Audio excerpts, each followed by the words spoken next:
यदि आपका बुरा समय चल रहा है तो आपको उस समय क्या करना चाहिए। तो आइए दोस्तों, श्री कृष्ण भगवान ने गीता में क्या कहा कि जिस मनुष्य का बुरा समय चल रहा है उसे एक काम करना चाहिए। दोस्तों, अधूरा ज्ञान 20 के समान होता है।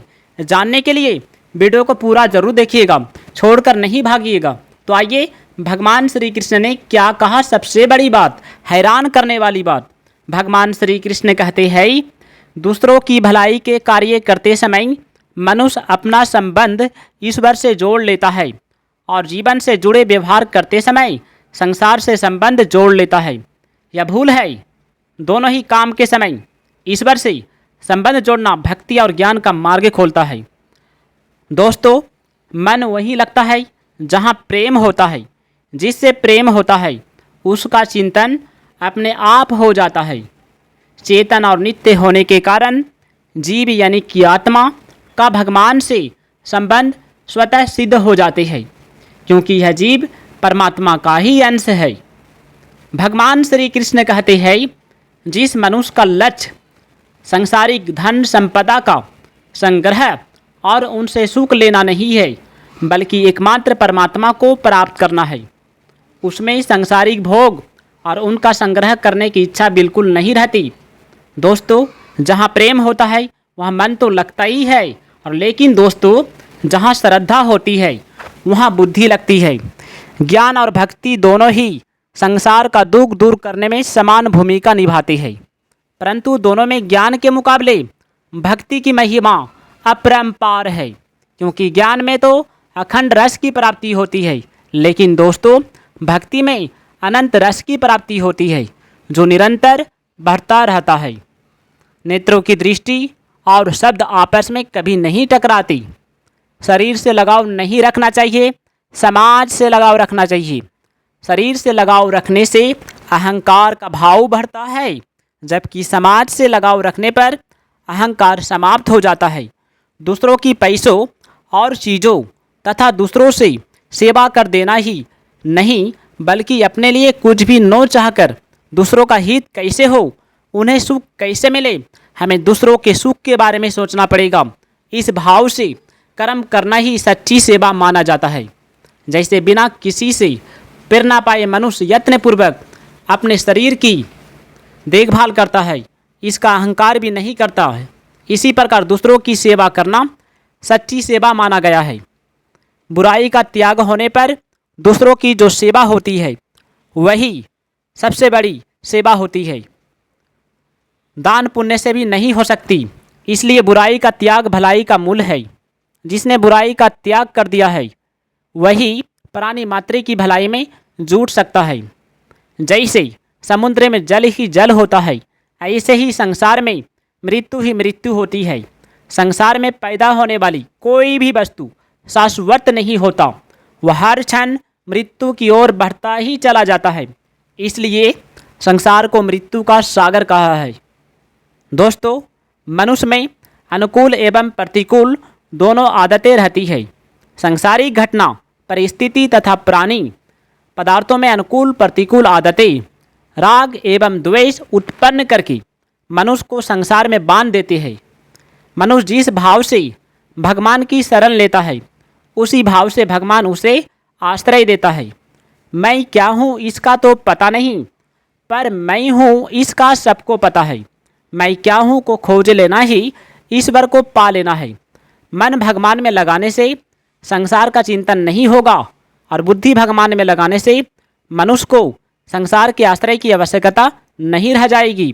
सांसारिक सुख पदार्थ कर्म करने से प्राप्त होते हैं, लेकिन दोस्तों भगवान की प्राप्ति भावना द्वारा होती है।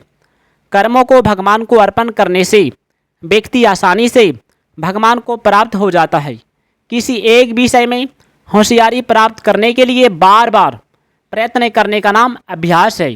दोस्तों, कहा जाता है कि सबसे बड़ी शक्ति मन की है, परंतु मन एक चंचल घोड़े की भांति कभी स्थिर नहीं रहता। जो भी व्यक्ति मन पर काबू कर लेता है वह व्यक्ति दुनिया का सर्वशक्तिशाली बन जाता है। भगवान श्री कृष्ण कहते हैं कर्म हो लेकिन लगाव न हो तथा फल की इच्छा न रहने से कर्म फल त्यागी व्यक्ति आसानी से सांसारिक संबंधन से मुक्त हो जाता है। शरीर, इंद्रिय, मन, बुद्धि, योग्यता, सामर्थ्य, पदार्थ आदि जो कुछ मनुष्य के पास है वह सब का सब संसार से ही मिला हुआ है। उसका व्यक्तिगत नहीं है, अपना कुछ नहीं है, अपने लिए कुछ नहीं चाहिए तथा अपने लिए कुछ नहीं करना है। यही कर्म योग का मूल महामंत्र है। जीव यानी कि आत्मा स्वयं चेतन और अविनाशी है तथा संसार जड़ और अविनाशी है, विनाशी है। त्याग असीम होता है। संसार के संबंध में तो सीमा होती है, पर संसार के त्याग में कोई सीमा नहीं होती। त्याग करते ही परमात्मा की प्राप्ति हो जाती है। सुखियों से मित्रता, दुखियों से करुणा, पुण्यात्मा लोगों से खुशी और पापी लोगों से उपेक्षा का भाव मन को निर्मल बना देता है। दुख पाने वालों की अपेक्षा दुख देने वालों पर दया होनी चाहिए, क्योंकि दुख पाने वाले तो अपने पिछले पापों से छूट रहे हैं, पर दुख देने वाले नए पाप कर रहे हैं। गुरु की सेवा करना शिष्य का कर्तव्य है। दोस्तों, अगर शिष्य अपने कर्तव्य का पालन नहीं करता है तो उसका नाम तो शिष्य रहेगा, लेकिन दोस्तों उसमें शिष्यत्व नहीं रहेगा। गुरु का कर्तव्य होता है शिष्य का कल्याण करना। गुरु शिष्य से कुछ भी धन मान बढ़ा ही चाहता है, तब तक उसमें गुरुत्व न रहकर शिष्य की दास्ता रहती है। बाहरी शरीर और भीतरी शरीर से मन की शुद्धि होती है। जल, मिट्टी, साबुन आदि से बाहरी शरीर की शुद्धि होती है तथा दया, क्षमा, उदारता आदि गुणों से भीतरी शरीर यानी कि मन की शुद्धि होती है। कर्म 3 प्रकार के होते हैं: कर्मेंद्रियाँ, ज्ञानेंद्रियाँ और मन। बुद्धि एवं अहंकार। कर्मेंद्रियाँ स्थूल है, ज्ञानेंद्रियाँ सूक्ष्म है और मन, बुद्धि एवं अहंकार अत्यंत सूक्ष्म है। जिन योनियों में बहुत सा सुख प्राप्त होता है उन्हें सत्य योनि कहा जाता है तथा जिनमें बहुत सा दुख प्राप्त होता है उन्हें असत्य योनि कहते हैं। गुणों के आधार पर ही प्राणी को सत्य या असत्य योनि प्राप्त होती है। महापुरुषों की कभी निंदा ना करें, यह अवनति का कारण बनता है। सूक्ष्म से सूक्ष्मतम और विशाल से विशालतम सभी प्राणियों में परमात्मा समान रूप से स्थित होता है। परमात्मा किसी में छोटे बड़े या कम ज़्यादा नहीं होता।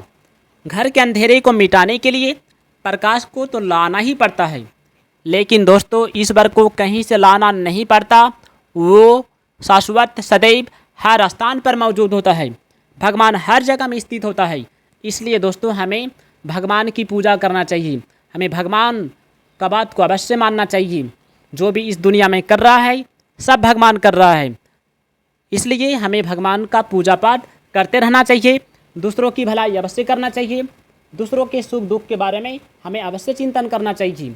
भगवान श्री कृष्ण कहते हैं कि प्राणी 4 तरह से जन्म लेते हैं: गर्भ से जन्म लेने वाली मनुष्य, पशु आदि, अंड से जन्म लेने वाली पक्षी, सर्प आदि, स्वेद या पसीने से पैदा होने वाली जूं, लीक इत्यादि, तथा उद्भिज या पृथ्वी को फोड़कर उत्पन्न होने वाले वृक्ष, लता आदि। उन्हें क्रमशः जरायुज, अंडज, स्वेदज, उद्भिज कहते हैं। सत्व, रज और तम नामक तीनों गुण प्रकृति से ही पैदा होते हैं और शरीर में स्थित जीव यानी कि आत्मा को नाशवान शरीर से बांध देते हैं। इससे यह भाव पैदा होता है, मैं शरीर हूँ और शरीर मेरा है। तीनों गुणों में सत्वे गुण सबसे निर्मल और स्वच्छ होने के कारण व्यक्ति तत्व को प्रकाशित करने वाला होता है। सत्वे गुण की वृद्धि होने से व्यक्ति परमार्थी और परमात्मा में एकाग्र रहने वाला होता है। सत्वे गुण के 2 भेद होते हैं: शुद्ध सत्व एवं मलिन सत्व। शुद्ध सत्व में मनुष्य भोग पदार्थों से दूर रहकर शुद्ध मन से अपने सारे कार्यों को भगवान को अर्पित करता है। लेकिन दोस्तों मलिन सत्व वाला व्यक्ति स्वयं को भोग पदार्थों में फंसाकर ईश्वर से दूर कर लेता है। इसलिए मनुष्य का जिंदगी बर्बाद हो जाता है। रजोगुण व्यक्ति को सांसारिक भोगों में उलझाए रखता है, इसलिए इसे परमात्मा प्राप्ति के मार्ग में बाधक कहा गया है। तमोगुण सबसे नीच गुण है। यह ज्ञान और मूर्खता से पैदा होता है। यह सत्य असत्य, कर्तव्य और कर्तव्य के ज्ञान से व्यक्ति को भटका देता है। सत्वे गुण से अंतकरण यानी कि मन और ज्ञानेंद्रियाँ, रजोगुण से प्राण और कर्मेंद्रियाँ, तमोगुण से स्थूल पदार्थ शरीर आदि का निर्माण होता है। खाली बैठे रहना, सोते रहना, जरूरी काम नहीं करना, काम को टालते रहना कि आज का काम को कल करेंगे और कल का काम को परसों करेंगे। दोस्तों यदि आप ऐसा करते हो तो आप तुरंत छोड़ दीजिए, क्योंकि जो भी व्यक्ति आज का काम कल और कल का काम परसों पर करते हैं तो अपना ज़िंदगी बर्बाद कर देते हैं। इसलिए कभी भी हमें कोई काम को कल पर बाद में नहीं छोड़ना चाहिए, नहीं तो हमें बर्बाद कर देगा। भगवान श्री कृष्ण कहते हैं तमगुण सत्य असत कर्तव्य और कर्तव्य हित अहित के ज्ञान विवेकशीलता को अज्ञान के अंधेरे में ढक देता है। तम का अर्थ होता है अंधकार। रजोगुण मनुष्य को क्रम में लगाए रखता है। वह दिन रात कार्य करते हुए सांसारिक व्यवहार में अपने को व्यस्त करता ही रहता है। लोभ, नए नए कार्यों का आरंभ, अशांति, सांसारिक भोग, कामना, ये सब रजोगुण के स्वभाव है। आलस्य, अनावश्यक, निद्रा, मूर्खता, भ्रम, ये सब तमोगुण के स्वभाव होता है। ज्ञान, प्रकाश, वैराग्य, उदारता, करुणा, परोपकारिता, ये सब सतोगुण के स्वभाव होता है। रजोगुण और तमोगुण को दबाकर सत्वगुण को बढ़ाया जा सकता है। सत्वगुण और तमोगुण की विशेषताओं को दबाकर रजोगुण को भड़काया जा सकता है। सत्वगुण और रजोगुण का दमन कर तमोगुण को उभारा जा सकता है। सत्वगुण की बढ़ोतरी से सत असत, कर्तव्य और कर्तव्य, लाभ हानि, हित अहित इत्यादि बातों को समझने का विवेक जागृत हो जाता है। भगवान श्री कृष्ण कहते हैं तरह तरह की कामनाएं मन में अशांति उत्पन्न करती है। सत्व, रज और तम ये तीनों गुण स्वाभाविक रूप से कम ज़्यादा या नष्ट होते रहते हैं।